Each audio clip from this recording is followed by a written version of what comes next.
अखिया के तारोक ले अब दिल न लेकिन मानी हो।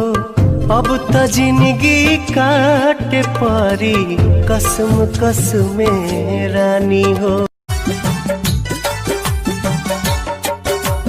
चीर के छाती देख लो करा दिल में बानी हम हो। जन्म जन्म साथ रहे के खैले हम थे ऐसे सफर पे चले जिसकी कोई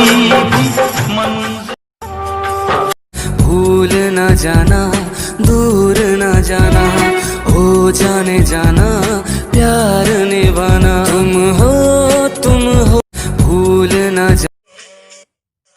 जाना मैंने जाना ये दिल आजमाने से कभी ना छुपे रब्बा प्यार छुपाने से। तेरे संग ताग लगावा रे तेरे संग ताग लगावा तेरे संग प्यार निभावा रे तेरे संग प्यार निभावा। बीते गुजरे लम्हों की सारी बातें तड़पाती है दिल की सुर्ख दीवारों पे बस याद ही रह जाती है।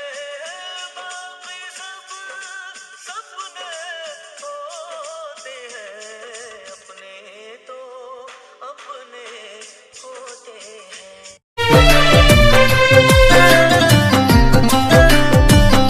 चनवा तरैया उतलैया दे दी प्यार के गवाही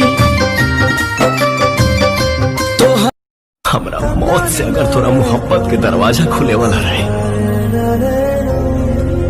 तो एक बार मांग के दिखले रहते। हम अपन जान निकाल के हमरा जितना रोवह ताड़ू हमके जगावे खातिर जितना रोवह ताड़ू हमके जगावे खातिर काश तनिका सतवने हो तू पा